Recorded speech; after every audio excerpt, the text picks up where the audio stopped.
aventuriers, bienvenue au podcast des livres-jeux. Un podcast dont vous êtes le héros.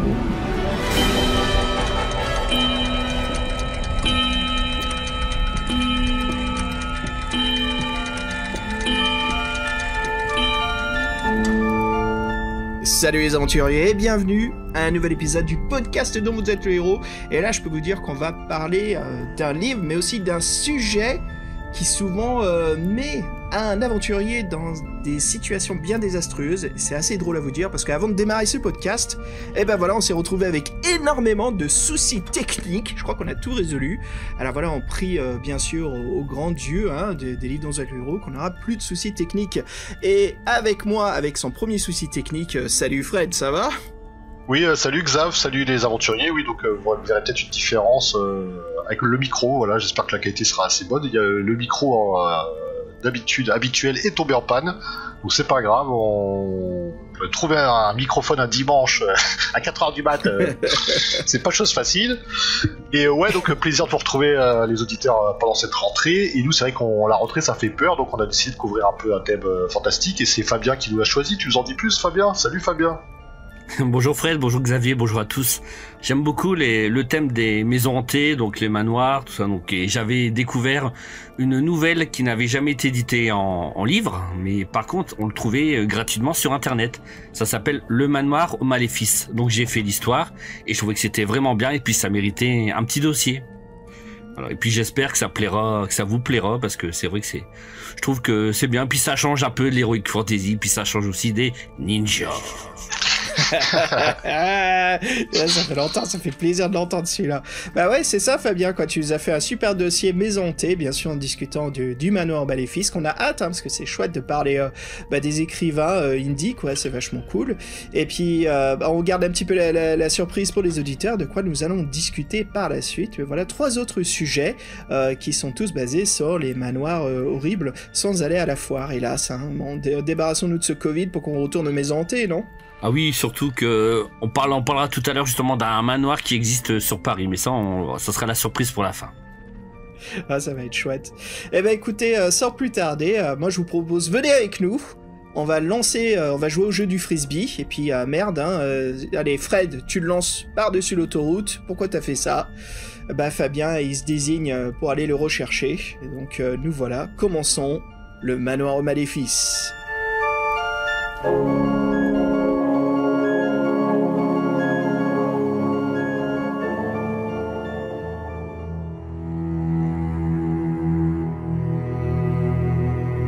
Oui, Xavier, donc l'histoire ça commence avec un bête accessoire, un frisbee.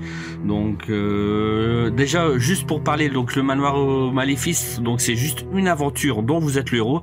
Donc c'est pas un livre, donc ça ne fait que 100 paragraphes. Mais franchement, malgré tout, l'histoire est quand même très longue. Donc le seul regret qu'on puisse faire, c'est qu'il n'y a pas d'illustration. Mais là, on va vous en parler. Donc le synopsis. Donc on aurait dû rester à la maison à faire autre chose que jouer au frisbee. Donc regarder, je sais pas, une série sur Netflix ou écouter un disque de Charlotte Gainsbourg, on aurait dû. Donc voilà. La petite blague de Piranha, là. Bah oui, voilà. Donc un private joke. Donc les fidèles auditeurs sauront ce que c'est. Pourquoi on parle de Charlotte. Voilà, ceux qui savent pas de quoi on parle, n'hésitez pas à écouter notre saga Piranha pour en devenir fou, être complètement mordu, vous allez voir. Mais attendez, si on retourne là-dessus, pour ceux qui savent de quoi on parle, est-ce que ça veut dire que le manoir au Maléfice, c'est le manoir des fans de Charlotte Gainsbourg ? Non, je pense pas. Donc. Fred, la fan de Charlotte, c'est je veux tout, je veux ceci, je veux cela. Donnez, vite, bien, vite, tout de suite. Bien. Après, je pense pas que la fan de 16 ans, elle soit propriétaire du manoir. Je pense pas. Bon, t'as fini, Fabien, de nous briser notre rêve, là. Alors ouais, parle-nous-en justement, qu'est-ce qui se passe dans...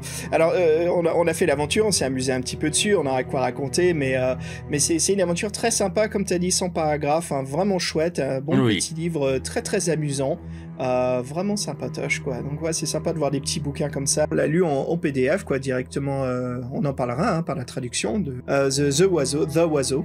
Et Fabien, dis-nous en plus, alors qu'est-ce que c'est que ce synopsis et cette histoire de frisbee ? Voilà, donc on joue au frisbee avec des amis, on joue près d'un terrain de golf et tout d'un coup le vent il emporte l'objet, donc et on n'arrive plus à le voir et on part à sa recherche tout seul. On dit à nos amis qu'on va revenir et on marche et bizarrement on découvre un grand jardin et une maison qu'on ne connaissait pas du tout. Alors là, il faudra qu'on m'explique un petit peu parce que si on habite dans la ville et qu'on voit jamais, c'est la première fois qu'on voit cette habitation. Enfin bref, donc on voit cette maison abandonnée qui est dans un très sale état avec des vitres cassées et on ne trouve toujours pas le frisbee. Alors où est-il passé? Alors on avance vers la maison, on n'a pas peur, on traverse le jardin, puis voilà, et l'histoire commence à partir de là. Alors Fabien, raconte-nous justement qui est derrière cette histoire. Alors l'auteur c'est Per Jornor. Alors j'espère que je prononce bien. Donc c'est un Suédois donc qui est j'avoue j'ai fait beaucoup de recherches, j'ai pas trouvé beaucoup d'infos sur lui. Donc il est né en 73. Donc il a toujours été passionné par les livres dont vous êtes le héros et puis il a voulu à son tour en créer un, mais à la base, il faisait un blog sur internet, donc il critiquait donc les livres dont vous êtes le héros et ses critiques elles étaient pleines d'humour et très détaillées. Donc il a voulu faire une histoire qui faisait peur parce qu'il adorait le manoir de l'enfer de Steve Jackson. Mais il a voulu faire une aventure beaucoup plus macabre en s'inspirant donc du manoir de l'enfer. Donc là, il a appelé donc le manoir Maléfice. Donc c'est sa première création, elle date de 2003. Donc l'histoire a bien marché auprès des lecteurs, donc il l'a diffusée sur le net, hein, donc gratuitement. Et après, comme encouragé, donc Per Jornor, il a voulu continuer à écrire, mais par contre il a abandonné un peu les livres dont vous êtes le héros. Il a écrit des romans et des nouvelles sur l'heroic fantasy. Donc on les trouve principalement en Suède, donc dans son pays, la Suède. Il a remporté un prix alors, qui s'appelle le prix Windhammer alors, en 2009. Alors je ne sais pas si vous connaissez ce prix. Moi, ça me dit rien du tout. Donc, voilà. Mec, je pensais que t'allais dire Warhammer, hein, vu non, j'ai fait attention. Windhammer, donc le marteau du vent. Marteau du vent pour ce roman The Boondocks. Alors, je sais pas ce que ça veut dire non plus. Donc, Boondocks. Tu peux nous en parler un peu plus? C'est quoi le prix Windhammer exactement? Alors, le prix Windhammer, ça récompense les jeunes auteurs en herbe. Donc, et en même temps qui ont une contrainte de 100 paragraphes maximum. Donc c'est quand même, c'est pas évident, hein, donc... voilà. Non, c'est pas évident. Fred, t'as fait un défi comme ça une fois, toi? Oh, c'était 50 paragraphes. 50, c'est très court, chaud, hein. C'est très court, surtout que là il y avait un système de... Bon bref, il y avait un système de points négatifs et de points positifs, donc ça avait, sur les 7 péchés capitaux, donc ça faisait déjà au moins 14 possibilités qui étaient déjà prises, donc non, c'était assez compliqué. Avec 100 déjà c'est plus... je trouve qu'on peut faire une vraie histoire avec 100 paragraphes, c'est sûr. Donc à noter donc son blog qui n'existe plus à ce jour. Enfin, et voilà, donc je n'ai plus trouvé aucune info récente sur lui. Voilà. Et donc cette œuvre a été traduite, et si tu nous parlais justement du traducteur Fabien? Alors donc c'est un pseudonyme, hein, donc The Oiseau. Donc j'aime beaucoup ce mélange d'anglais et de français, donc voilà.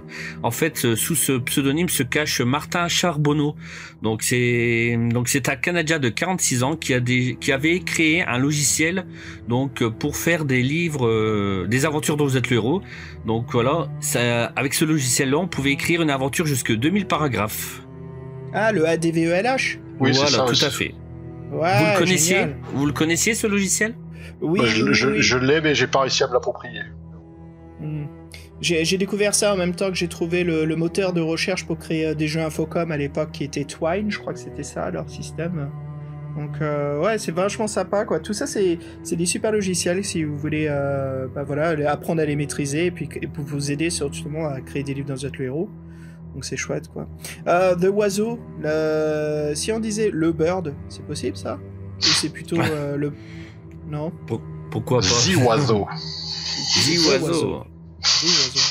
Ah, c'est super, c'est sympa comme pseudo quoi. C'est chouette.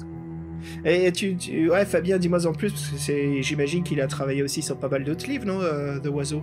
Ah oui, tout à fait. Donc il a écrit beaucoup d'aventures, plus d'une centaine. Il a aussi travaillé dans la collection Xoromag et À vous de jouer. Donc c'est des livres canadiens ou québécois. Et voilà. Et puis il a aussi écrit Neige d'automne où on a qu'un. Tu connaissais Neige d'automne? Bah oui, il est vraiment superbe cette histoire, hein. Neige d'automne, le puits des ténèbres, vraiment super.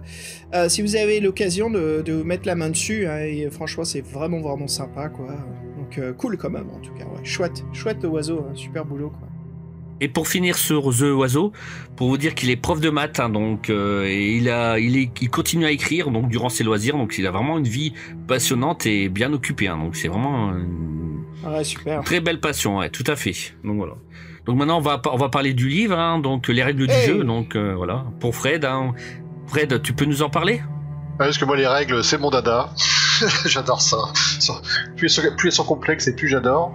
Non, mais là en fait il est sympa l'auteur parce que donc là il y a que trois caractéristiques, l'habileté, la vitalité et les ressources.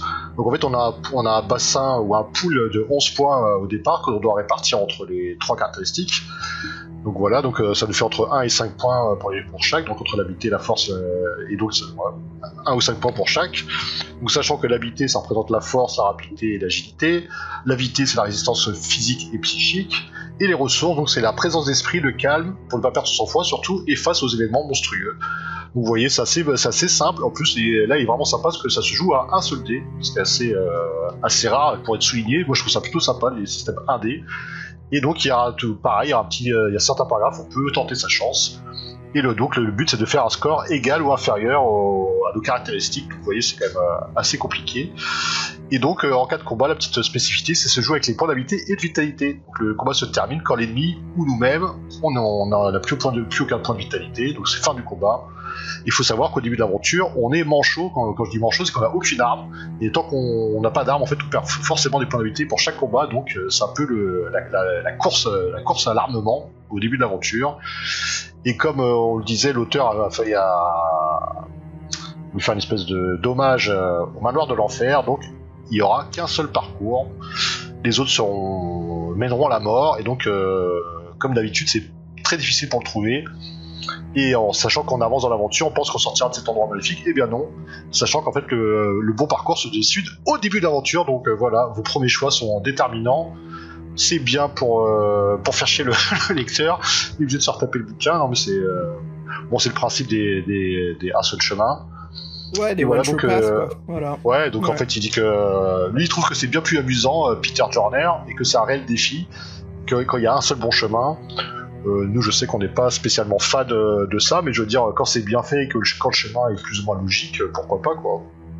Ah bah je suis absolument pas adhérent à ça, quoi. Je dirais même que c'est quelque chose qui me repousse quand je sais que j'ai du mal en fait à lire les livres où il y a one true path, quoi. Je sais que c'est ça va être parce que ce qui se passe c'est qu'à chaque fois les choix qu'il faut qu'on fasse ils sont pas toujours logiques. Des fois ça va être lié à la chance. C'est juste oui, quand c'est comme ça c'est frustrant. Mais là sachant que c'est quand même que 100 paragraphes, une bonne fin quand même prend plus son sens qu'avec 400 paragraphes. Tu peux te permettre sur 100 paragraphes de faire un bon chemin. Après c'est, comme on dit, si c'est bien amené, moi je trouve que si c'est logique, si c'est bien amené, ça demande un peu de réflexion pour faire les bons choix. Moi ça me gêne pas parce que c'est vrai que ça peut, comme ça tu peux refaire l'aventure et tout obstiner un peu. Pour ceux qui veulent un peu creuser, c'est bien. Mais après faut pas que ça soit juste des choix par chance ou qui ni queue ni quête. Là c'est très frustrant, hein. Ça néglecte pas la qualité du livre bien sûr, mais c'est une information. C'est une information, moi, qui des fois me repousse. Tu vois, c'est quelque chose, je dis, ok, bon, j'ai une appréhension au livre, en fait, mais bon, ça, je peux être très très satisfait par la suite. Et voilà, j'aime bien ce côté évasion, en fait. J'aime beaucoup plus ce côté où je sais que je vais pouvoir même me gourer à fond et quand même survivre. Que c'est surtout pas un fameux Ian Livingstone, hein, la sorcière des neiges, quoi, qui est infâme là-dessus, infâme. Voilà, quoi. Et toi, Fabien, tu t'aimes bien les One True Path ? Non, très peu, hein, donc vraiment très très peu. Après moi, comme je faisais un plan quand j'étais mort, je reprenais vraiment, voilà, non, mais franchement, non, j'aime pas du tout. C'est vraiment, je trouve ça désagréable, voilà, je trouve pas ça amusant. Donc après, si ça fait peut-être rire l'auteur, mais pas moi en tout cas, donc non. C'est ça, quoi. Il y a beaucoup d'ego dedans, c'est. Oui, voilà. Après, je pense qu'il fait exprès comme ça pour redonner envie de refaire le livre, en fait. Bien sûr, bien sûr. Voilà, comme tu disais, Fred, c'est tout le concept. Il y a que 100 paragraphes, donc bien sûr, c'est clair et net dès le premier le premier chemin du livre, hein, dès qu'on est à la numéro 1, que ok, le but c'est de faire gaffe et de faire attention parce qu'on sait, mais c'est bien fait parce que c'est écrit de cette façon-là, ça marche absolument. Moi je suis mort plusieurs fois dedans, hein. C'était chaud à chaque fois, mais je t'admets que je le sentais venir parce que je faisais des choix que je trouvais absolument débiles, mais je voulais vivre l'aventure, tu sais, je voulais vraiment explorer les choses qu'il fallait pas du tout mettre les pieds dedans, quoi. C'est chouette. Alors Xavier, dans le livre, tu sais qui tu incarnes comme personnage? T'as une idée? Pas vraiment, il a pas de nom, on sait pas grand chose de lui, hein, mais bon, bien sûr, tout est le but, hein, que ça soit un catalyste pour le lecteur. On suppose que c'est un jeune adolescent, hein, parce qu'il aime bien jouer au frisbee pendant son temps libre, ou c'est peut-être un jeune adulte, hein, qu'est-ce qu'on en sait. Il doit avoir aussi quand même une certaine forme physique, Fabien, si je me trompe pas, parce que pour affronter toutes ces créatures dans le livre, hein, c'est clair que c'est pas un petit gringalet. Hein. Ah oui, moi il me faisait, enfin... Peut-être le côté Bart Simpson, mais tu sais, sans l'humour, en fait. Tu vois, le côté aventurier, tu es très curieux. Voilà. Ouais, donc, ouais. Et agile. Très mésanté, un peu comme ça, hein, de Stephen King, il y a ce côté-là, quoi. Hein. C'est ado, jeune adolescent, quoi. C'est sympa. C'est le rôle vachement parfait pour se balader tout seul dans une maison hantée. Je trouve ça top. Et puis ouais, bien sûr, on commence, bien sûr, il fait beau au début, on joue au frisbee, on a plein de potes, et puis voilà, on passe sous des fougères, et nous voilà dans un tout autre univers machiavélique qui nous attend. C'est parfait, quoi, c'est le portail pour entrer dans l'aventure, c'est super. Bah justement, en parlant de tout ça, parce que ça donne envie, Fabien, il faut absolument que je te demande, mais parle-moi de cette aventure, parce que c'est une maison, un manoir hanté qui est fantastique. En plus, c'est un manoir, on dirait que le temps s'est arrêté, parce que tu vois, quand le héros, le petit Bart, on va le surnommer comme ça, donc il joue, il est 17h, et en fait, quand il va rentrer dans le manoir, c'est comme si le temps s'était arrêté, en fait. Ah, sympa. Donc c'est incroyable. Et si on arrive à sortir justement vivant du manoir, ses copains, ils vont même pas remarquer qu'il était parti. Donc c'est vraiment, tu vois, le manoir, il est quand même incroyable. Mais donc il y a un jardin autour de la maison, donc un jardin avec beaucoup de mauvaises herbes, bien hautes, donc pas du tout entretenu. Il y a des ronces partout, donc la maison elle est complètement délabrée. Les fenêtres sont cassées, donc les tuiles du toit sont tombées, donc c'est vraiment une maison abandonnée. On se demande s'il y a vraiment quelqu'un qui habite là. Et en plus, ce qui est quand même incroyable, c'est que le héros, donc il a l'habitude de jouer, il a jamais remarqué le manoir, jamais la maison, et là, c'est en jouant qu'il la remarque. Enfin bon, c'est comme ça, hein, donc c'est toujours comme ça dans les histoires. Donc une fois arrivé dans la maison, donc tout est sombre, alors le papier peint est jauni, il y a de l'humidité partout, tout est sale, donc voilà, et puis il y a beaucoup d'objets. Donc on trouve justement beaucoup d'objets, hein, voilà. Donc certains objets, on se demande s'ils vont servir ou pas, alors on sait pas trop. Le problème c'est qu'il y a certains objets, par exemple, on croit que ça va nous servir dans l'aventure et en fait pas du tout. C'est juste des trucs qui ne servent à rien ou alors qui vont nous porter la poisse. Par contre, dans la maison, on croit qu'elle est vide, mais en fait on fait pas mal de rencontres. Bon, moi j'en frissonne déjà là. Fred, je sais pas si toi ça te fait pas un peu peur, mais je sens qu'on va rencontrer des entités bien flippantes dans cette baraque. Bah, c'est un peu le principe du manoir hanté, du manoir maléfice, et donc c'est vrai qu'il y a des rencontres bizarres et aussi des salles bizarres, des choses bizarres, des gens bizarres, donc je sais pas, on pourrait faire un florilège de qui on a vu.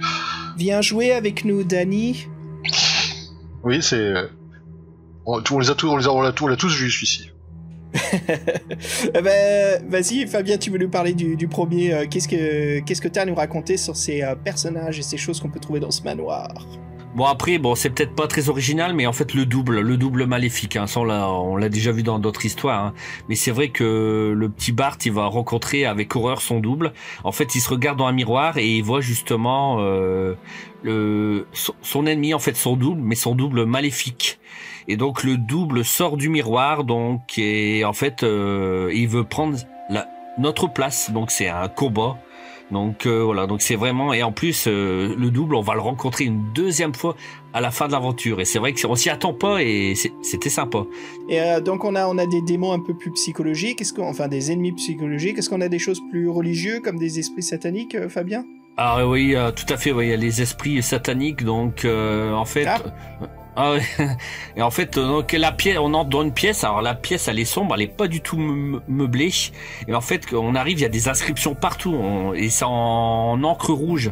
Alors on sait pas trop ce que c'est, on sait pas si c'est du sang ou pas. Donc et en fait, on voit il y a une présence qui est là, et c'est un pinceau on trouve par terre un passos, donc à l'extrémité pointue, et on entre dans la chambre des invocations. Et en fait, c'est un piège parce qu'en fait, une fois, voilà, parce que donc les esprits, ils vont nous parler dans la tête, ils vont nous dire des choses à l'oreille, des choses horribles, et en fait, pour nous rendre fous. Donc et la seule solution, justement, c'est la mort. En fait, c'est se crever les yeux avec le passo pour mourir et ne plus entendre, voilà. Et ne plus entendre ses voix. Donc, voilà. C'est vraiment un piège, hein. Attends, on se crève les yeux pour ne plus entendre les voix? Oui, parce qu'on meurt comme ça, en se crevant les yeux. Ouais, mais on choisit de se crever les yeux pour plus entendre les voix. Oui, voilà, on se crève les yeux ou alors on se cogne la tête contre le mur. Comme ça, on est mort et puis voilà. D'accord. De toute façon, on peut plus sortir de la pièce. Si on voit en fait, on les voit pas. On les voit pas. Les oreilles, quoi. Ouais, on les entend, mais on les voit pas. Mais en fait, il faut mourir. En fait, il y a deux solutions pour mourir. Ou on se crève les yeux avec le passo, voilà, ou alors on se cogne la tête contre les murs. Donc c'est vraiment, c'est macabre. Hein, donc c'est voilà. Il y a aussi un autre monstre que, par contre, là, je trouve ça beaucoup plus drôle. C'est le cuisinier zombie. Est-ce que vous pouvez m'en parler? Ah, Fred, allez, qu'est-ce que t'as au menu? Au menu, j'ai donc une cuisine dégoûtante, remplie de saleté, de produits pourrissants à un stade très avancé. Un cadavre vert au sourire démoniaque nous accueille en tenue repoussante de cuisinier. Il s'avance vers nous. Et là, dans chaque main, un couteau à viande. Et donc, en fait, là, c'est combat de couteaux, qu'il faut avoir un couteau pour s'en débarrasser. Sinon, il nous fait des sushis avec nos avant-bras. Et c'est vrai que c'est une scène qui est assez gore, avec des descriptions bien crades. Et en fait, c'est même marrant de se faire tuer pour savoir ce qui va nous arriver. Et donc, dedans, il y a dans cette cuisine immonde, et il y a des grands bocaux et des substances indéterminées, mais qui ressemblent beaucoup à des parties du corps humain. Et donc, c'est vrai que est-ce qu'on va oser ouvrir ces pots qui vont peut-être nous faire gagner quelque chose ou pas? C'est une des propositions qui est faite dans l'aventure, quoi. Ah. Franchement, moi, j'aurais pas ouvert, hein, donc j'ai pas ouvert.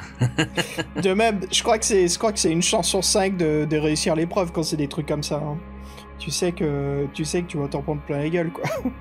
Je sais pas, moi, il y avait un ennemi qui était un peu sympa, qui était un piège. C'était dans une salle noire avec un esprit malveillant aussi.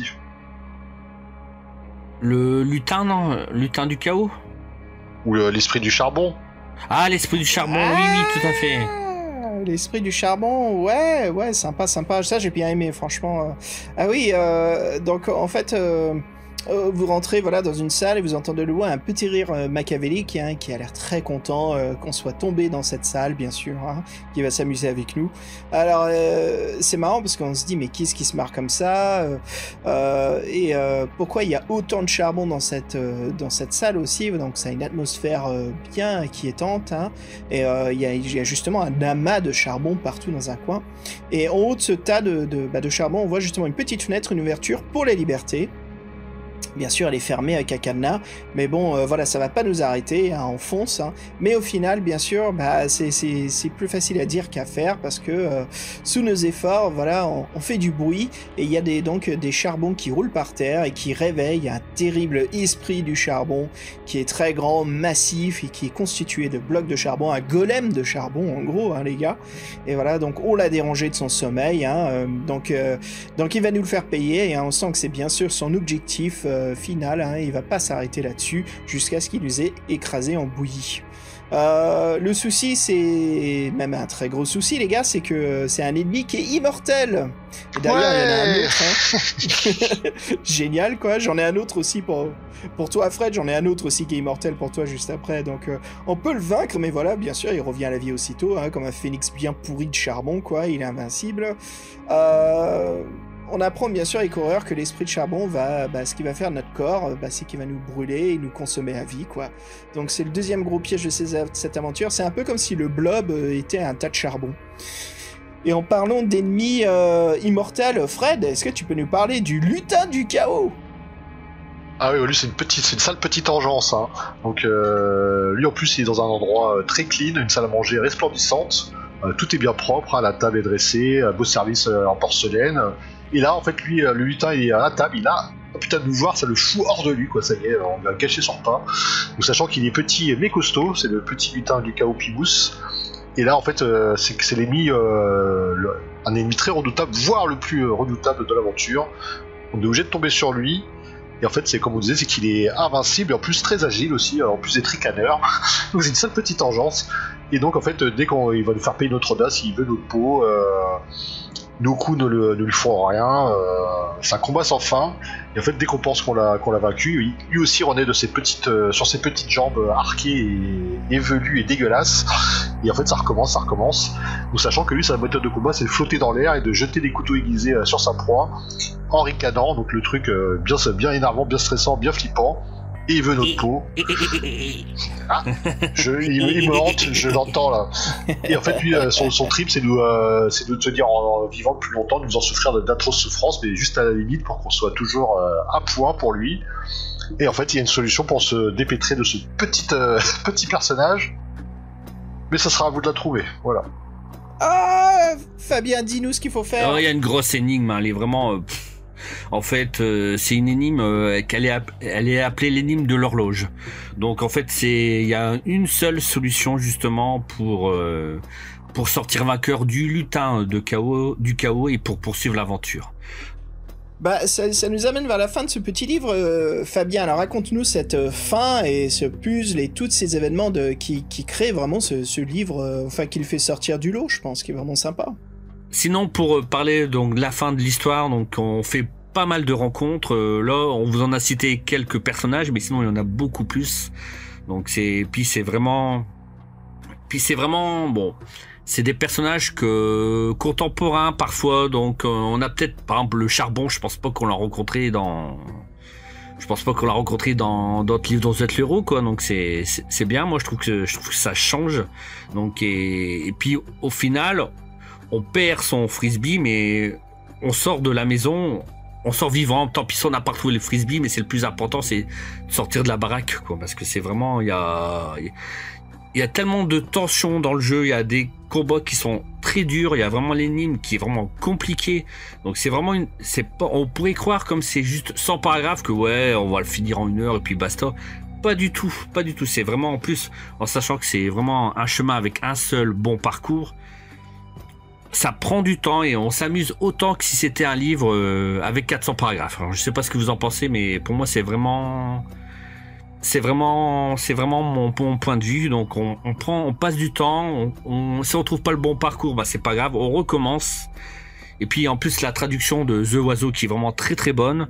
Et puis nous je pense qu'on va donner le lien justement pour télécharger justement l'histoire pour nos auditeurs qu'il essayent justement l'histoire. Oui, voilà, c'est vraiment important. Ça sera dans les informations du podcast. Voilà, n'hésitez pas, hein, si vous êtes sur que ça soit comment ça s'appelle, Podcast Addict ou iTunes, voilà, vous glissez sur l'onglet informations et on vous collera le lien là-dessus dedans, voilà, pour copier-coller et aller chercher le PDF. Mais donc Fabien, tu disais l'énigme de l'horloge, hein, c'est ça, hein? Oui, l'énigme de l'horloge.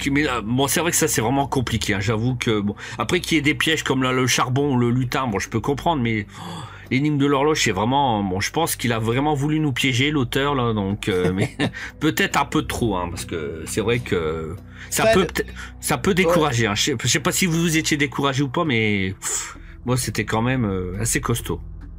Non, écoute, franchement, pour 100 paragraphes, je trouve que c'est vraiment super. Et d'ailleurs, comme tu viens de le dire, Fabien, ça nous fait plaisir de partager ce livre-jeu. Donc voilà, hein, n'hésitez pas à en lire, parce que si vous êtes en manque de maisons hantées dans les livres-jeux, eh ben, en voici un pour vous, prêt à votre lecture.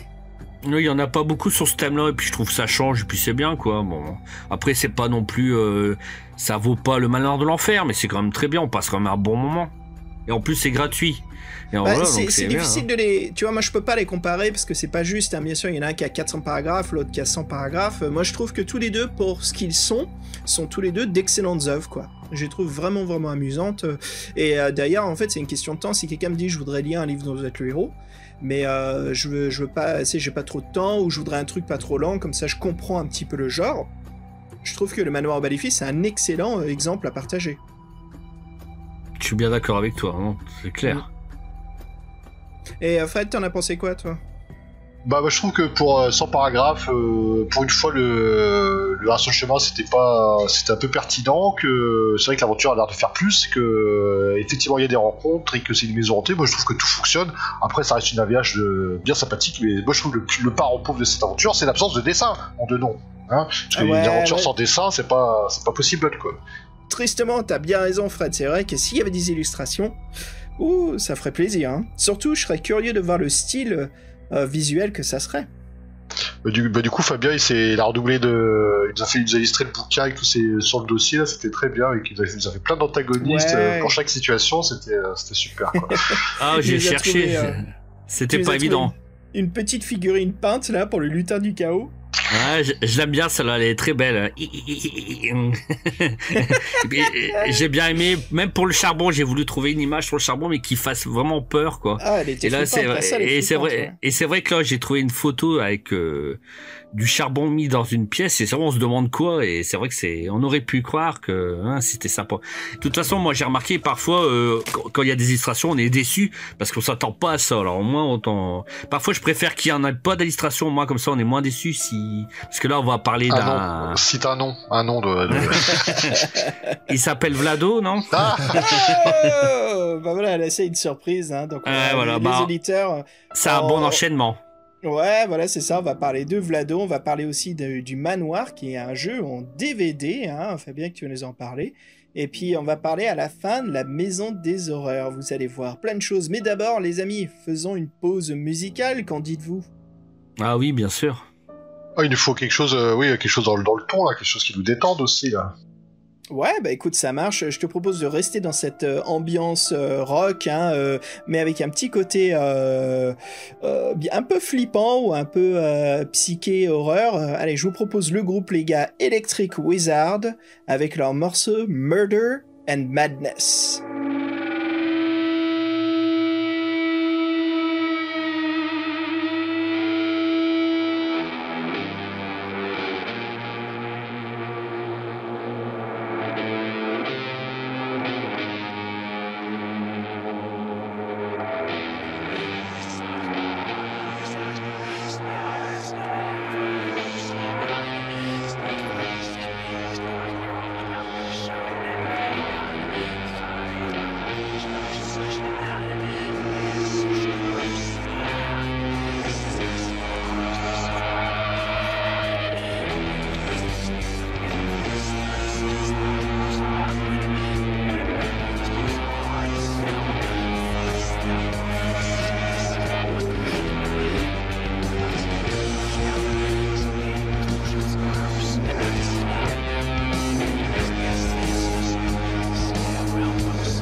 j'adore ce son, c'est le stoner, c'est vraiment le son qui m'accompagne en ce moment. Bon choix Xavier, tu vois, je valide 100%. Et donc pour revenir à nos petits boutons, à nos petits manoirs, c'est vrai qu'on vous a parlé donc, du manoir Maléfice qui est un hommage au manoir de l'enfer. Et donc c'est vrai qu'il y a le manoir de l'enfer, une nouvelle édition qui est sortie il y a quelques temps. Et c'est l'occasion de revenir dessus. Donc qui est-ce qui a envie de parler du manoir de l'enfer, parce que tout le monde connaît le manoir de l'enfer. Je crois que Fabien, t'as voulu justement qu'on en parle de cette nouvelle édition, toi qui aimes bien justement qu'on voit ça, donc c'est notre phase. C'est un de mes premiers livres que j'ai fait, hein, donc avec le tombeau, c'est avec le tombeau du vampire et aussi le labyrinthe de la mort, donc le manoir de l'enfer, c'est vraiment, en plus, ça me rappelle tellement de souvenirs, parce que le livre est arrivé en France en 85, hein, vous imaginez, donc c'est vraiment. Ouais. Et ouais, bah justement, ça va être le moment critique du podcast. Alors, comme toi, ça te touche le plus, Fabien, vas-y, parle-nous-en de cette nouvelle édition. Bah oui, parce que depuis sa sortie, le titre a été tout le temps édité, hein, mais à chaque fois, c'était bien, c'était toujours la vieille couverture, enfin, les vieilles illustrations, donc voilà, sauf en 2018.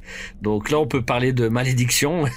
Il y a eu sacrilège, donc il y a eu une nouvelle couverture et des nouvelles illustrations intérieures, donc voilà, donc ça se comprend que les couvertures se mettent à jour, ça je veux dire, je comprends quoi, tu vends une œuvre, tu veux la faire un petit peu intéressante, parce que c'est pas le vintage qui vend les livres dont vous êtes le héros, même si nous on est fans, c'est parce que voilà, on a de la nostalgie dessus, mais si tu veux attirer un nouveau public, faut pas trop leur faire peur immédiatement. Donc ouais, une nouvelle couverture, c'est une marketing parfait quoi, surtout quelque chose de digital. D'ailleurs, on va parler de la nouvelle couverture, Fabien, mais les couleurs sont superbes, je trouve, elles sont bien pétantes. Oui, elles sont belles, hein, donc non, elles sont belles, hein, donc c'est vrai que bon. C'est l'illustrateur de la couverture, c'est Robert Ball, alors je sais pas comment on le dit, non là. Robert Ball, qui nous a dessiné justement un homme démon en train de crier là, on dirait une sirène, un hurleur avec bien sûr 2 grandes cornes sataniques sur son crâne avec des cheveux touffus qui vont de gauche à droite. On voit une sorte de colonne vertébrale avec des pics et puis en coin en bas avec une pleine lune bien orange. Alors voilà, il y a déjà ce démon rouge vif, presque rose à certains endroits, avec des contrastes noirs. En bas, une pleine lune orange avec le manoir qui est justement silhouette, avec juste les quelques accentuations en bleu lunaire, hein, donc c'est sympa. Et puis au fond, ce qui contraste vachement bien, enfin plutôt ce qui fait péter le démon, qui le fait ressortir vraiment bien, c'est un fond bleu clair, un peu néon même. Donc ce qui fait vraiment bien ressortir ce démon rouge sur la couverture. Je trouve que c'est une superbe idée, hein, la couve, elle tape à l'œil quoi. Bah, elle est bien la couve, hein, franchement, pour celle des nouvelles éditions, je les connais pas toutes, mais celle-ci, moi franchement, elle me parle bien. Et moi, ce que j'aime bien dans celle-ci, c'est le petit hommage à la première, là, c'est dans la grimace du démon, qui ressemble un peu à la grimace de la créature du manoir de l'enfer, qui est cachée derrière les arbustes verts dégueulasses, là. Et je trouve qu'il y a un petit hommage là-dedans. Et par contre, la maison, elle me fait penser le manoir, elle est un peu représenté comme la colline sur la maison, les trucs comme ça, tu sais, les nouveaux. Bon, bref, ça me fait penser à une affiche de film, je sais pas sur laquelle je parle. Bon, les maisons art modernes, oui, avec les grandes baies vitrées, avec les salles quasiment toutes en vitre transparente, comment tu dis. C'est ça, tu penses? Les maisons modernes, genre sur les plages de Los Angeles? Ouais, mais c'est en fait ce manoir avec cette espèce de à étage avec des cisaillés, je sais pas comment l'image me parle, et c'est vrai que ça me fait un référent qui me parle, je vois que c'est un manoir. Moi, celle-ci, cette couverture, je la trouve réussie, je trouve que les couleurs sont bien, mais après, c'est vrai que elle est quand même moins intrigante que l'original qui avait son atmosphère. Là c'est un pot pourri de la Hammer un peu modernisé quoi, tandis que l'autre t'avais une vraie question, mais putain c'est quoi ce truc quoi, ça j'ai jamais vu ça nulle part. Ouais, t'as même quelque chose, t'as du body horror sur l'ancienne, t'as ce mur de vignes et d'herbes là, on dirait carrément des entités tout droit venues du Cosmic Horror de Lovecraft, hein. Il y a vraiment un très beau jeu visuel là-dessus. Les deux sont superbes, mais c'est vrai que l'utilisation des couleurs digitales bien pétantes, je trouve que là c'est une bonne idée. Je trouve que là ça sort très très bien, mais elles ont tous les deux leur propre mérite, elles sont vraiment superbes, hein. Non seulement pour la nostalgie pour l'ancienne, mais aussi parce qu'elle est bien intrigante. Mais voilà, la nouvelle, hein, si je me trompe pas les gars, la nouvelle elle fait très blockbuster, pendant que l'ancienne ça fait film Hammer quoi, c'est un peu plus classique.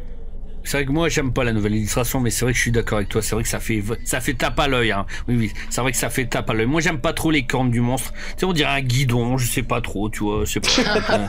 Non, moi j'aime pas du tout. C'est le démon Bouffala. Ouais, non, mais franchement j'aime pas. Mais bon, après c'est vrai que justement ça attire l'œil. Donc tu vois, justement par rapport à ça, justement, tu vois, il y a une anecdote que Steve Jackson dira justement. Parce que quand on lui parlera justement des nouvelles couvertures, il déclarera c'est un truc d'éditeur. Si vous relancez des titres avec la même couverture, vous ne créez pas d'agitation. Mais si vous relancez avec des nouvelles illustrations, ça ressemble à un relancement et ça provoque de l'intérêt. Voilà, tu vois, c'est vrai que tu vois, en reparlant de ça justement, c'est vrai que tu vois. Mais non, moi j'avoue que j'ai. Ouais, de toute façon, on va parler bien sûr de Vlado et tout ça, on va en vérité, mais on peut même le dire juste maintenant tout de suite. Hein, on sait très bien que les livres sont destinés pour un public bien plus jeune où les illustrations vont être beaucoup plus adoucies. Hein, il y aura pas mal de censure visuelle en tout cas. Continuons. Donc là, le fameux démon avec ses cornes de guidon, donc c'est Robert Ball qui l'a, qui l'a créé. Hein. Donc après bon, c'est vrai que l'illustration est colorée, bon, elle est quand même belle, hein. Mais bon, j'aime pas trop le monstre, mais elle est quand même belle. Donc c'est un jeune illustrateur anglais, donc il a une trentaine d'années, donc il vit à Londres, et c'est vrai que c'est pas facile pour lui parce qu'on lui a confié justement cette tâche de faire les nouvelles couvertures, donc des livres fighting fantasy, mais c'est vrai que pour lui c'était pas facile parce qu'il savait très bien que le public justement a en tête les anciennes illustrations et leur faire les nouvelles, c'est pas évident parce qu'il s'attend très bien à des critiques. Hein, c'est voilà. Hein, donc quand on parle du Malheur d'Enfer, c'est ça. Mais le but c'est pas de retrouver le même public. Le but c'est de trouver un nouveau public. Hein, c'est ça quoi. Même merchandising ou marketing ou pas, on s'en fout. Moi je comprends absolument. C'est une excellente stratégie. Tu veux que l'œuvre continue à traverser le temps. Après, il était très content, il était très fier d'être justement choisi par Scholastic. Donc en tout cas, il reconnaît que c'est un privilège justement d'avoir été choisi par cet éditeur. Donc il en est très fier. Donc lui à la base, il a toujours été passionné par l'univers de Tolkien. Donc il connaissait les livres dont vous êtes le héros. Donc il a toujours été fasciné par le dessin de la couverture de La Forêt de la Malédiction. Donc Robert dira il avait dans son esprit les anciennes couvertures, donc pour lui c'était de la folie, donc il a voulu réaliser des couvertures avec des dessins simples et directs. Chaque illustration a une couleur dominante simple qui se différencie des autres. L'idée était justement avec ces couleurs vives que les livres se fassent remarquer sur les rayons pour espérer justement qu'ils arrivent vite dans la main des enfants de 9 ans. Voilà. Ouais, c'est réussi le boulot. Quand tu vois toutes les nouvelles couvertures qu'il a fait, elles pètent tous. Hein. Entre le Sorcier de la Montagne de Feu, je crois que c'est la dominance orange en arrière-plan. Après, c'est ce sort de bleu néon. Après, dans la Citadelle du Chaos, je crois, non ? Et puis, ce qui était intéressant, c'était pour le Death Trap Dungeon avec le dinosaure. Là, il y avait des couleurs beaucoup plus chaudes. Vous vous souvenez ? On voyait le T-Rex, j'aimais pas celle-ci. Moi. Je trouve que ouais, et je trouvais que ça comparait à l'ancienne couverture, mais là, c'est dur. Hein, c'est imbattable. Hein. C'est dur. Le T-Rex, c'était peut-être trop basique. Il aurait dû plutôt faire la statue de Bouddha, tu sais, avec la pierre précieuse, une des salles qui marque vraiment, quoi. En plus, il dit quand même que le manoir de l'enfer, c'est pour les gosses de 9 ans. Hein, donc c'est ça me... Ouais, enfin les gosses de 9 ans, je sais pas quoi. Ouais, mais bon, bref, je comprends tout de suite. Oui, je comprends. Il y a un public qui est désigné. Après, ça peut être apprécié par plusieurs personnes, bien sûr. Oui, voilà, mais bon, je trouve ça... Enfin, moi, j'avoue que j'aurais un enfant.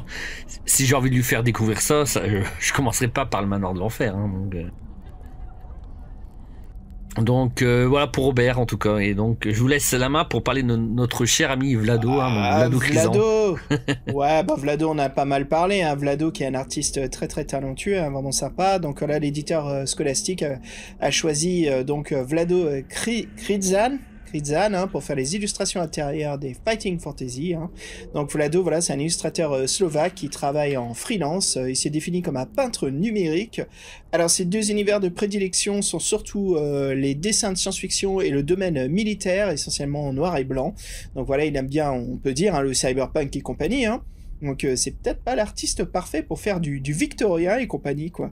Mais bon, bref, hein, après, voilà, c'est sympa ce que fait Vlado, mais après, bon, disons qu'on a pas mal partagé notre opinion là-dessus, quoi.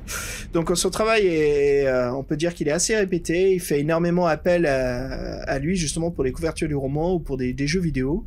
Donc il est très discret sur ses créations, voilà, il a néanmoins plusieurs blogs où on peut voir tout son travail. Et donc pour le Manoir de l'Enfer, voilà, on marquera hélas que Vlado, bah...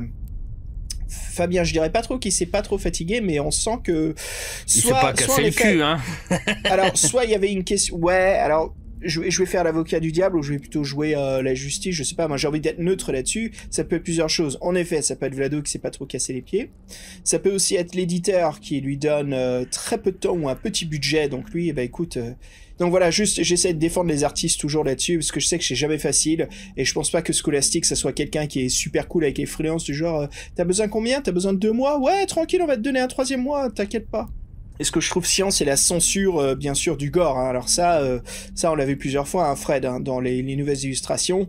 Tout ce qui est sang, tout ce qui est horreur, allez hop, c'est censuré tout de suite hein, dans les reproductions.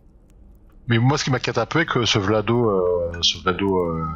Krizan, je pense que ça va devenir notre John Blanche. Le John Blanche à l'inverse, c'est sûr qu'on va parler tout le temps, ce qui va tout le temps être là, et en fait, on va dire que du mal de lui, donc ce sera notre nouvelle muse, mais la bad muse. Ça sera la bad one. No. Bad bitch. Oh. Bad Peach, ouais, Bad Muse, désolé Vlado, hein, là, sorry dude, mais en effet, quoi, ces illustrations sont vraiment décevantes, et c'est un autre point commun qu'on a évoqué aussi, c'est que ça reproduit les anciennes illustrations, ce qui est dommage, au lieu d'en produire des nouvelles, d'autres situations dans le livre.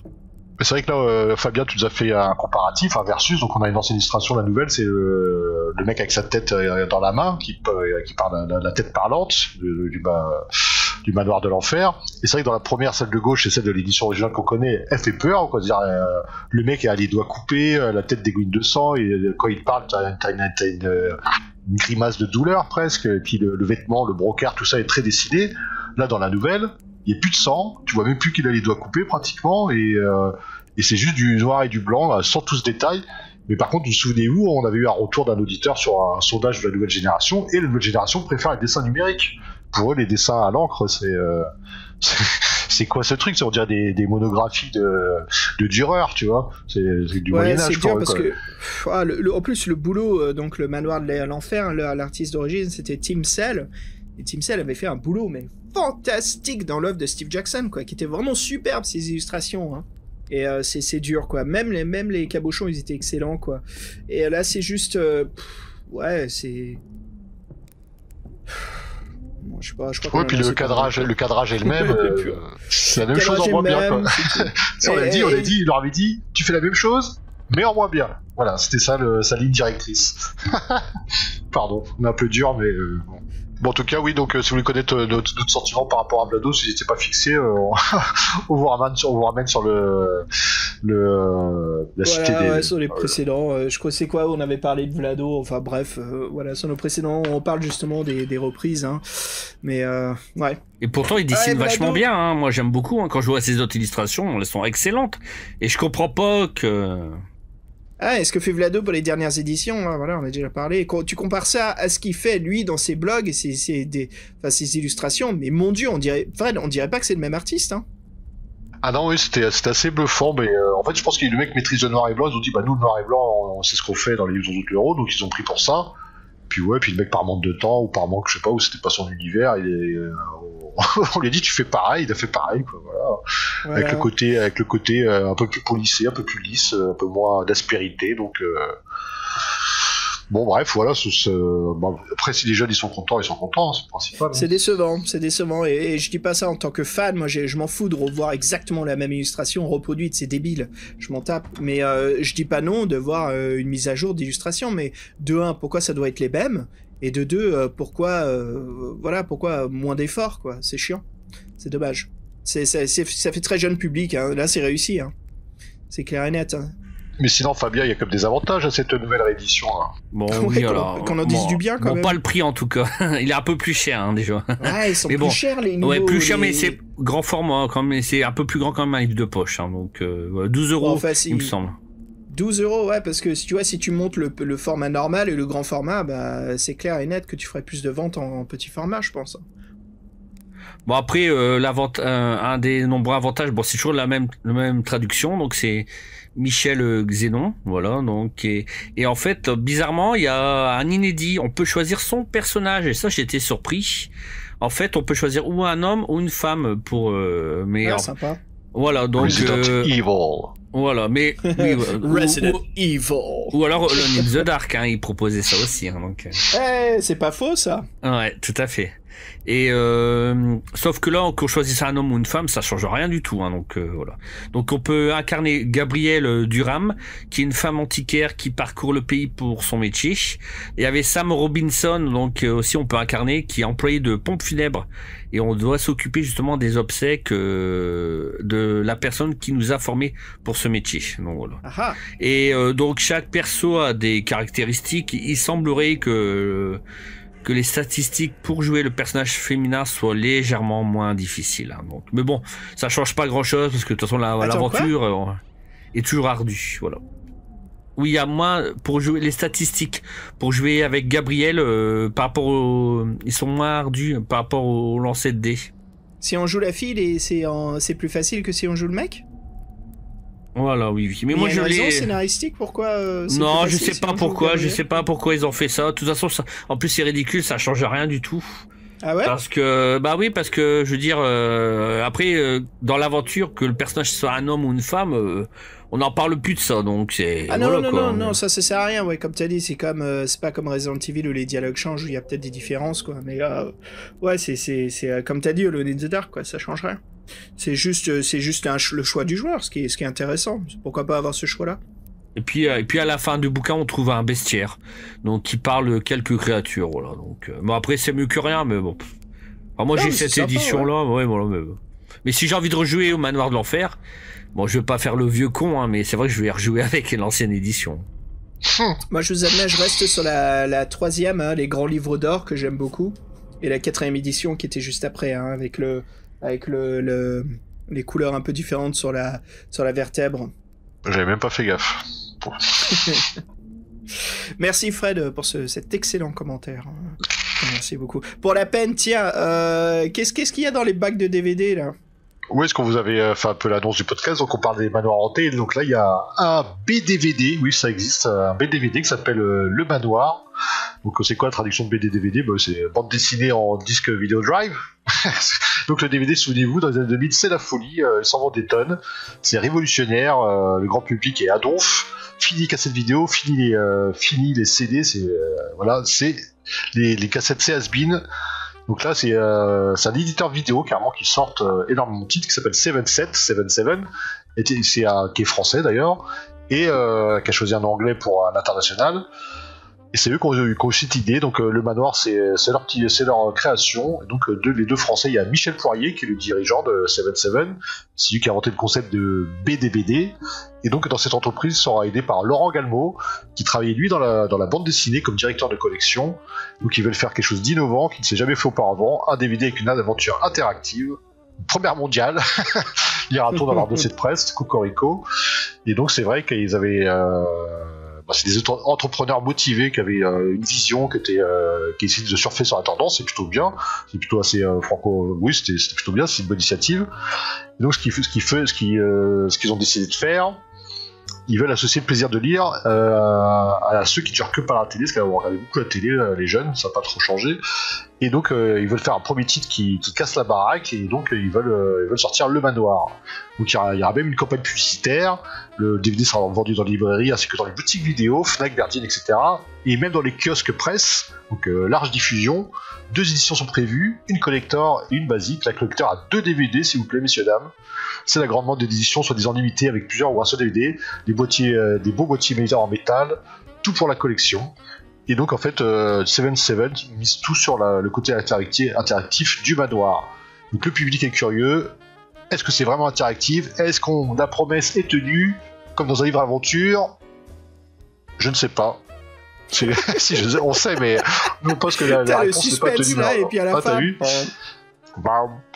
Donc, qu'est-ce qu'ils en parlent? Tu connais bien toi, Fabien? Oui, moi je connais. Donc je me souviens.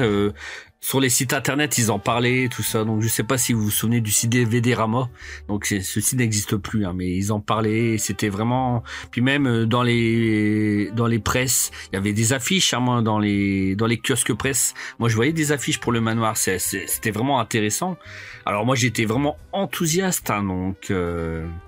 Alors je l'ai acheté tout de suite dès sa sortie. Puis j'ai pris l'édition collector, évidemment. Collector. Voilà, donc, qui est très belle, hein, franchement, qui est très belle. Hein, donc bon, avant de vous faire la critique, je vais vous parler du synopsis. Hein, donc, alors le manoir de Greenwood fait très peur aux habitants du village. Alors, on ne s'y approche pas. Il paraît qu'il y a des phénomènes qui s'y passent la nuit. Il vaut mieux pas s'y attarder si on tient à sa vie. Alors Ted Hunter a hérité de ce manoir. Il se fout de tous ses racontars et il demande à 4 de ses amis, donc 2 hommes et 2 femmes, de découvrir avec lui ce qui s'y passe et si ces rumeurs de malédiction sont fondées ou pas. Donc voilà, donc moi je m'attendais vraiment à un DVD interactif. En fait, avec beaucoup de choix, beaucoup de propositions, voilà. Donc, ouais, comme ce qu'on voit maintenant sur Netflix. Alors, ils ont pas mal de séries maintenant. J'ai même vu que pour les enfants, ils ont même fait Carmen Sandiego et plein d'autres dessins animés en interactif, en série dont vous êtes le héros, quoi. Donc c'est de plus en plus à la mode après le succès colossal de Bandersnatch, hein, de Black Mirror. Ouais, qui avait un peu, ouais, leur premier qui s'était lancé là-dessus. Hein.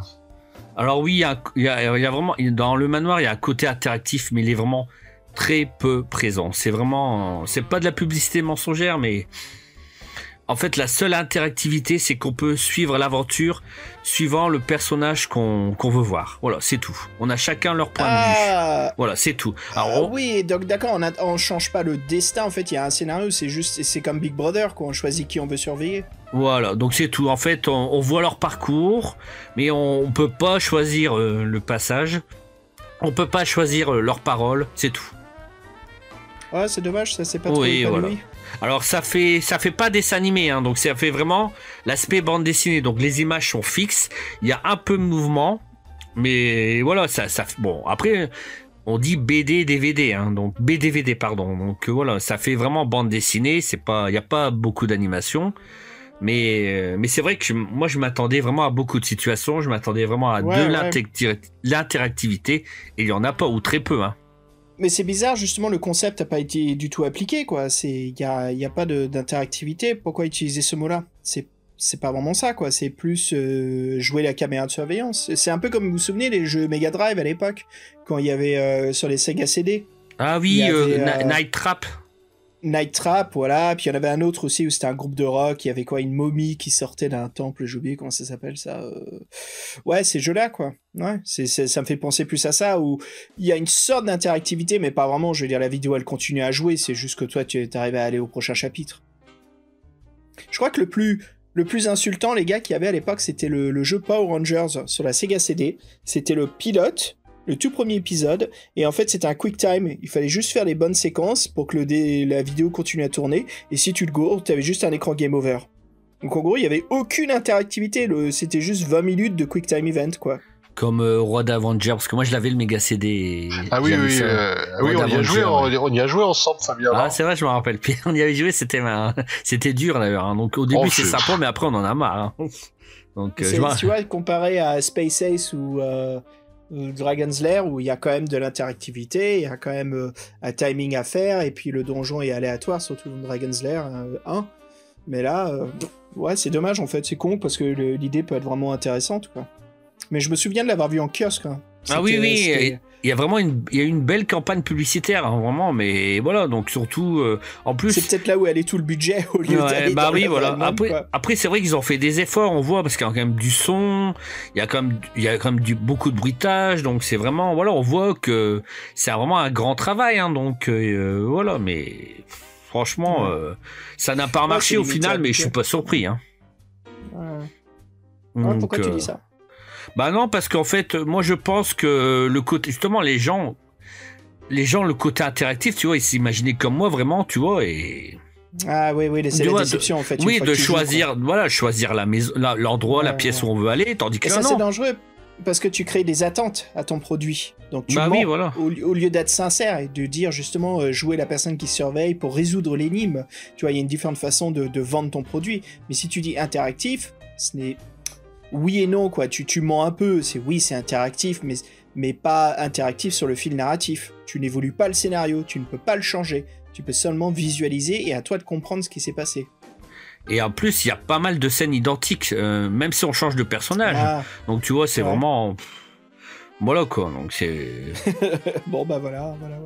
Est-ce que tu as d'autres sujets à nous parler de BDVD? Bah oui, parce qu'en fait l'éditeur donc a voulu quand même a sorti d'autres titres, hein, donc ils ont sorti sur l'univers de Torgal.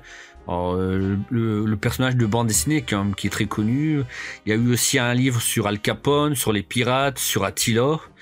Et en fait, comme je disais, on voyait que c'était quand même du travail parce que le budget moyen d'un BDVD était d'environ 200 000 euros. Ah, quand même. Quand même, Oh, vous mais vous rendez ouais, compte. les mecs. Ah. Oh, ça fait mal au fianchon. Hein, quand Ah même. là là là, l'éditeur Seven avait prévu de sortir 70 titres sur plusieurs années. Ah, mais les Et mecs, en c'est fait- c'est carrément un studio de production parce que 200 Ah 000 là là là là, euros, et en C'est fait, impossible à 200 000 euros par faut produit. en Non, mais vendre attends, là- faut en vendre des galettes. Hein. Ah, ils Bah sortaient. ouais, Ah, mais c'est ridicule. C'est pas possible. Mais c'est absolument. Non, mais attends. ils y croyaient vraiment, hein, donc voilà. Ouais, et en non, fait, c'est trop niche. C'est trop niche, faut pas exagérer. Même les grands jeux plateau au succès incroyable des années 90 comme Atmosphere, le reboot sur Kickstarter, il a pas vendu autant de copies, il a coûté tellement cher à refaire, quoi. Non, mais faut savoir, il faut connaître son public. Hein. C'est un produit qui se désigne pas à l'amateur lambda. Hein. Ça, c'est pour un public très averti. Ça peut être un cadeau que maman fait à son fils en rentrant de l'école, mais voilà, quoi. C'est pas un truc qui va se vendre comme Da Vinci Code, quoi. donc, ah oui, non, mais ça c'est clair. Hein. Puis voilà, moi je sais pas si vous connaissiez vraiment 200 les 000 autres euros. titres, parce qu'en fait il y a plusieurs illustrateurs qui travaillent là-dessus. Donc moi, Énorme comme budget, quoi. 200 000 euros pour produire. Parce qu'il dure à peu près combien de temps chaque œuvre, Fabien? Tu connais à peu près? alors ça fait longtemps que je l'ai pu regarder, hein, mais à peu près ça fait à peu près, on va dire un petit quart d'heure pour chaque personnage, tu vois.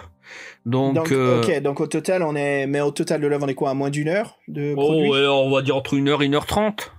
Ah oui, Mais quand bon, même. ouais, voilà, mais après, il y a quand même du son, il y a quand même la musique, il y a des bruitages, Oui. voilà. Après, c'est un Pour les vrai bruitages livre. et Hein. ça, ouais, mais les bruitages, ça c'est pas un gros budget, hein. Ça c'est juste pas pour négliger le boulot, c'est très difficile à faire les bruitages, mais il y a des gens que tu embauches pour faire ça, quoi. Après, ce qui est beaucoup plus difficile, c'est la mise en scène.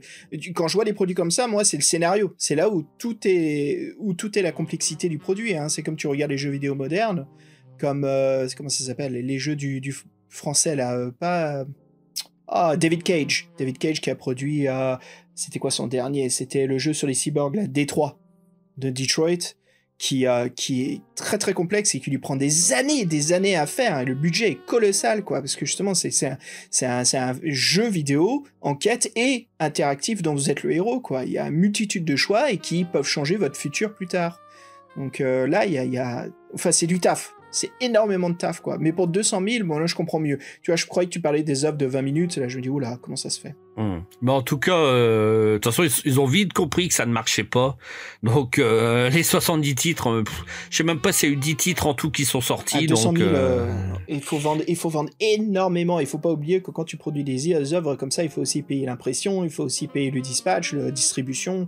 Enfin, il faut que tu vendes, hein, putain. Il faut que le produit soit partout et qu'il soit bien commenté et bien noté, quoi. C'est possible, mais il y a un gros boulot de vente à faire par la suite. Hein. Pas que la production du produit lui-même. Hein. Bon, en tout cas, si vous en avez, hein, gardez-les bien précieusement parce que, bon, après, je sais pas si ça a beaucoup de valeur, mais en tout cas, c'est on un les super trouve concept, plus. Hein. Ouais, voilà. Après, on les trouve c'est plus. amusant. Hein, voilà. Moi, je sais que j'en ai 4-5 et c'est vrai que, bon, voilà, je les regarde pas souvent, mais j'aime bien, quoi. Fabien, en plus, en parlant de choses que t'aimes bien, tu voulais nous parler, à Fred et moi, d'une pseudo-suite. Tu nous disais, les gars, j'ai une suite à la maison, le manoir de l'enfer. Oui, alors, pardon, c'est surnommé le manoir de l'enfer 2. Bon, après, je peux pas trop vous en parler parce que je n'ai pas fait l'aventure, mais en fait, on le surnomme la préquelle non officielle du manoir de l'enfer. Donc, le préquel dans l'histoire du culte, j'imagine. Voilà, donc son titre original d'ailleurs, c'est The House of Hell 2. Voilà. The House, tu veux dire House? House, pardon, quelle honte. The House. Donc, si tu veux, Xavier, tu peux me parler un peu de l'histoire de la Maison des Horreurs? Ouais, en fait, il est bientôt minuit, hein, voilà, vous êtes représentant de commerce, hein, voilà, votre prochain client vous a donné rendez-vous à une heure très tardive, suspect, mais non, pas du tout à fait normal. Voilà, mais les affaires sont les affaires, cela ne vous dérange pas, voilà, le chemin est désert, la route est abandonnée et l'adresse de rendez-vous qui est qui vous présente un vieux manoir au bord d'une falaise, avec un Vincent Price qui discute en narration derrière vous dans le ciel. Vous remarquez que l'étrange habitation est bien éclairée à l'intérieur, alors qu'il n'y a aucune ligne de tension à l'extérieur, hein, voilà, donc bien sûr, toute l'intrigue est là, votre objectif c'est la vente, donc voilà, on arrive, on frappe à la porte du manoir, et ainsi commence l'aventure. Et Fred, tu nous en parles justement de l'auteur Gaetano Abondanza. Gaetano Abondanza, donc qui est l'auteur de cette histoire, comment tu l'as précisé. Donc c'est un Américain d'origine italienne, d'où le nom. Et lui, donc ultime fan et très impressionné par le manoir de l'enfer. Il a voulu écrire un préquel. Il l'a proposé sur le site Fighting Fantasy Project, qui propose des aventures écrites par des fans des différentes séries. Et donc, comme il y a eu énormément de bons retours sur ce préquel, il a continué à écrire l'écriture, Gaetano.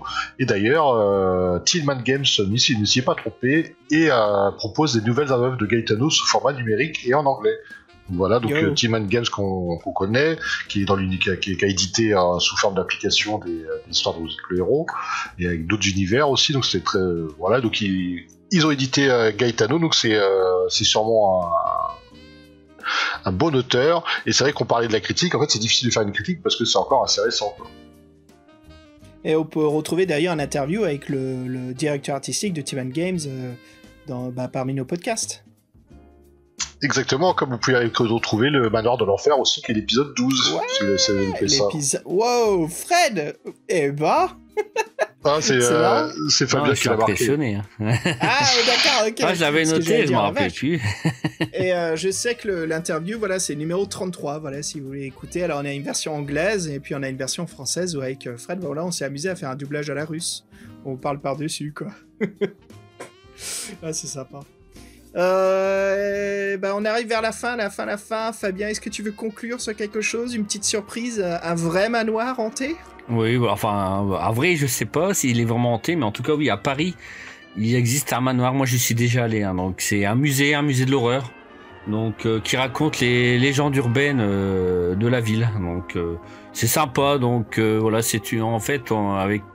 on avance de salle en salle, et voilà, et il y a des acteurs qui jouent le rôle des monstres, quoi, et voilà. Et on passe un bon moment. Bon, après, ça fait pas très très peur, mais c'est vraiment sympa, puis ça change, quoi. Voilà, c'est rue de Paradis à Paris, voilà. Et c'est marrant parce que c'est le manoir rue de Paradis, alors. Voilà, parfait, hein. Tout à fait logique. Et en monde du jeu vidéo, qu'est-ce qu'on a à vous conseiller, hein, voilà, on va pas en parler pendant des heures, hein, c'est très dangereux comme sujet, mais un grand classique, Fabien, que toi que t'adores, qui est Alone in the Dark. Oui, j'aime beaucoup, franchement, c'est vraiment... j'y joue de temps en temps, et bon, c'est vrai que ça a beaucoup vieilli, hein, mais c'est vraiment, il y a du suspense, c'est un très bon jeu, hein. Ouais, c'est un jeu, en plus c'est un jeu français, hein, donc qui date de 92, hein, donc de Frédéric Reynal. Reynal, voilà. Ouais, super, donc c'est. Et puis on peut parler aussi de Captive, hein, voilà, donc. Yes. Voilà. Ouais, justement, ça tombe bien, j'allais en parler aussi. Voilà, tous les trois, je crois qu'on peut tout vous proposer aux auditeurs Captive, hein, qui est une bande dessinée dont vous êtes le héros, qui est vraiment sympa, justement. Voilà, vous jouez un père, voilà, qui part à la recherche de sa petite fille qui a été kidnappée et amenée dans un manoir très mystérieux. Donc voilà, vous allez découvrir toute une enquête et bien sûr vérifier bien chaque bulle, chaque case, essayer de trouver les paragraphes cachés et comment résoudre l'enquête. Faites gaffe parce que l'aventure est assez coriace et bien remplie de stress et de climax assez cool, hein. Et de cultistes. Tous Et plus de barrés les uns cultistes. que les autres. Elle appelle Mel, les cultistes là, il y en a un paquet là-dedans, comme une bonne œuvre Lovecraftienne, quoi, comme une bonne œuvre de Cosmic Horror, quoi, qui est assez chouette. Bah ouais. Bon, bah les gars, je crois que ça conclut notre épisode spécial Manoir Hanté. Ah oui, en tout cas, très content de cette émission. Donc, sur le manoir, ça change. Donc, je sais pas ce que vous en pensez, mais ça fait du bien de parler un peu d'autres sujets, quoi. Et voilà. Bah ouais, et puis là, bah, on a attaqué plusieurs sujets, c'est assez cool, hein, c'est sympa. Pour finir, les gars, pour se mettre dans l'ambiance, hein, très vite, sans trop en parler, on va faire un petit peu un shoot to kill. Fred, quel est ton truc du moment ? Bah tu vois, pour une fois je m'y attendais, en plus c'est un peu raccord parce que je suis dans l'horreur cosmique justement, je suis dans les adaptations de Lovecraft en manga par Gutanabe. Et là l'histoire qui est relatée c'est dans la Bible du temps, donc une des histoires tardives de Lovecraft qui est assez intéressante et en fait qui parle carrément de voyages, d'échanges de corps à travers le temps et des âges entre un chercheur, comme d'habitude dans le monde de Lovecraft, un chercheur qui perd la raison parce qu'il a des visions, et en fait qui se rend compte que pendant 5 ans il était complètement amnésique, sa famille ne le reconnaissait pas, on a l'impression qu'il y avait un étranger dans son corps, et lui en fait était transféré dans le corps de la grande race de Yit, qui est peuplé la Terre il y a des éons, 500 millions d'années avant que le premier ancêtre batracien quitte l'eau, et donc en fait qu'il s'était déjà en proie à une lutte contre des entités indicible, on va dire, et donc c'est une grande histoire, une des plus grandes de Lovecraft en taille et une des plus tardives, donc c'est assez intéressant. C'est vrai que Gutanabe il s'est attelé à la tâche de faire tous ces grands classiques en manga et c'est assez impressionnant. Le mec a vraiment un truc qui va parfaitement à cet univers, mélanger Lovecraft plus le crade du manga, franchement ça fait des images, ça fait vraiment des univers qui sont bien retranscrits, et moi l'actu m'avait vraiment impressionné. Et là, c'est vrai que je suis lancé dans la collection qu'il fait, et c'est vrai que c'est du très beau matériel. Et toi, t'as la collection. Ah, il faut les pochettes en cuir. Ah ouais, bah l'édition, elle est très belle. Ah, elle est très belle. Ouais. Fait en Italie, j'ai regardé. Comment ça se fait que tu lis du manga, Fred ? Qu'est-ce qui se passe là récemment ? C'est toi qui m'a offert celui-ci. C'est vrai que bon, après, manga, Lovecraft, ça a matché quoi. Bah ouais, direct, c'est génial. Super. Oui, puis c'est des trucs qui sont très récents, donc pour les suivre d'activité, les auditeurs, c'est des trucs qui sortent régulièrement, et donc ouais, il a fait 4-5 histoires pour l'instant, et le meilleur est à venir. Moi j'attends Herbert West réanimateur, sait-on jamais. Oh, t'as un petit Herbert West, ça serait chouette. Et toi, Fabien, c'est quoi ton truc du moment ? Bah en fait on m'avait offert pour mon anniversaire, c'est mes collègues justement parce qu'ils savent que j'aime les monstres, ils m'avaient offert une belle bande dessinée. Je l'avais vu souvent en librairie, mais je l'avais pas acheté. Ah oui, ce que j'aime moi c'est les monstres, c'est ça ? Voilà, c'est ça. Ah, ça gagne des prix, ouais. Voilà, il a eu le prix en 2019, hein, le grand prix, meilleur album. Donc voilà, c'est un très beau. Pour moi, c'est même un roman en fait, c'est un roman graphique, hein, c'est énorme, énormément de textes. Là, je suis qu'au début, hein, mais c'est vraiment très prenant en fait. C'est magnifiquement illustré. C'est dessiné au stylo bic, je crois. Voilà, tout à fait. En fait, c'est vraiment particulier. Ou on aime ou on n'aime pas. Hein. Moi, j'avoue que j'ai eu un peu du mal au début, mais ça me plaît parce que c'est vraiment très original. Les dessins sont vraiment très très beaux. Vraiment, il y a des pages, il y a énormément de texte. Il y a des pages qui en a presque pas. C'est vraiment, ça part dans tous les sens. C'est vraiment, mais c'est un peu compliqué à lire. Il faut quand même du temps pour le lire, mais. Pour moi, c'est un très beau... C'est un roman, voilà. Pour moi, c'est vraiment un roman graphique et c'est excellent. Ouais, ils ont assuré tes collègues, là, ils t'ont fait un Ah ouais, super bah truc. écoute, ouais, j'étais surpris. Ah, c'est chouette. Donc, ils m'aiment bien, voilà. C'est sympa, ça. Sympa. Donc, voilà. Et sinon, en manga, parce que vous parlez de manga, et c'est vrai que moi, le manga, j'en lis très peu, hein, mais on m'avait fait découvrir Death Note. Je connaissais pas du tout, et je suis honteux, parce qu'en fait, ça fait longtemps que ça existe. Et c'est vraiment, j'ai un gros coup de cœur pour... J'ai tout de suite j'ai été les emprunter à la bibliothèque et j'ai adoré. Ouais. Et toi, Xavier, tu as un coup de cœur à nous faire partager ? Ouais, j'ai commandé chez Avencat, qui est un producteur de films, hein, donc au cinéma, qui sort bientôt. Là, c'est The Green Knight, donc Chevalier Vert, hein, qui est une histoire Pendragon très très classique sur le sens du devoir et surtout sur le respect, et qui justement ça prend toute cette autre psychologie où le bon sens n'a pas de valeur comparé au respect qu'on doit à l'autre, ou l'honneur que l'on a à montrer. Donc c'est toutes les histoires très table ronde, hein, Chevalier de la table ronde. Et pour s'amuser, on produit dérivé du Green Knight qui sort, ils ont fait une version jeu de rôle dans une boîte à l'ancienne comme Donjons et Dragons dans la boîte rouge, sauf que là c'est une boîte verte, comme c'est The Green Knight, hein, le Chevalier Vert. Et dedans, voilà, c'est tout un jeu qui se joue sur plusieurs arcs, et le but, bien sûr, c'est de jouer sur le sens de valeur qu'on a, qui va dans le positif et le négatif. Et le but, bien sûr, c'est de rester dans le positif en faisant des actions qui nous amènent à dîner chez le Chevalier Vert, c'est ça. Et puis, bien sûr, dans l'aventure, on est retardé, mais c'est l'histoire du sens du devoir. On est retardé parce qu'il y a des bandits qui attaquent une caravane, mais des fois, il faut les aider parce qu'on est des chevaliers, c'est notre sens du devoir. Mais le problème, c'est que ça nous retarde à notre rendez-vous au dîner du Chevalier Vert. Donc voilà, ça joue beaucoup sur ces anciens codes d'honneur qui aujourd'hui sont complètement inexistants. Hein. Je veux dire, on n'y pense pas du tout. Aujourd'hui, on est on essaie de faire la logique ou du bon sens, quoi. On va pas faire des actions qui nous anéantissent, c'est juste parce que c'est ce qu'il faut faire, parce que c'est le code de l'honneur. Donc c'est assez chouette comme jeu de rôle, quoi. Je crois que c'était un gimmick, un produit dérivé d'un film, hein, pour s'amuser, puis finalement c'est old school, quoi. En plus, très très old school, le visuel des fiches de personnages avec un super dé, ça fait très Donjons et Dragons, boîte rouge, comme je disais, quoi. Il y a ce côté rétro qui est vraiment chouette. Ouais, c'est bien. Moi, c'est une bonne idée. Je connaissais pas du tout, hein, je connaissais pas. Oui, c'est le réalisateur qui a fait. Podcast, Ouais, c'est le réalisateur qui a fait Ghost Story, c'est ça? Ah, c'est vrai, c'est ça. Ouais, Oui, je crois que c'est ça. Le film de comment il s'appelle, pas Ben Affleck, si C'est Casey Affleck, c'est Casey Affleck. Casey Affleck, ouais. Ouais, bah, Casey. ça pas, il était bien ce film. Casey. Hey yo, Casey! Yo, Oh, Casey. Casey. Hey, my name's Casey, I'm from Boston. Yeah. Voilà les gars, bah écoutez, je crois que ça conclut notre épisode, hein. Donc ce fut un plaisir, les auditeurs, merci encore de votre écoute, d'être toujours là, et puis on vous souhaite bonne rentrée. Et puis les gars, je vous propose qu'on se quitte sur un autre morceau, quelque chose peut-être de moins stoner, mais un peu plus ésotérique, ça vous dit? Je vous propose un groupe de l'Amérique du Sud, du Mexique, hein, qui s'appelle Familia de Lobos, avec leur morceau Conquista del Desierto. Et puis les mecs, ce fut un plaisir, hein, je vous quitte et je vous dis à très bientôt. À bientôt, portez-vous bien.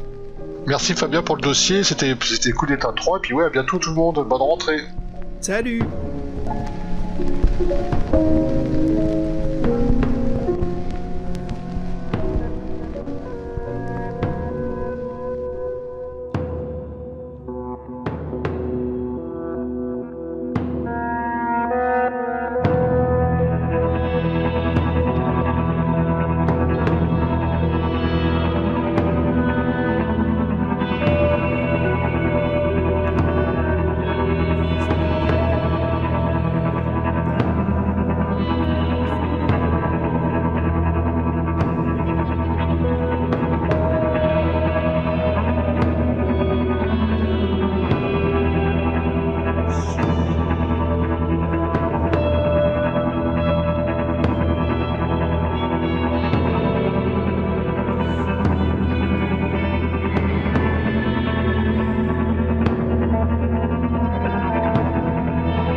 Canto de precipicio,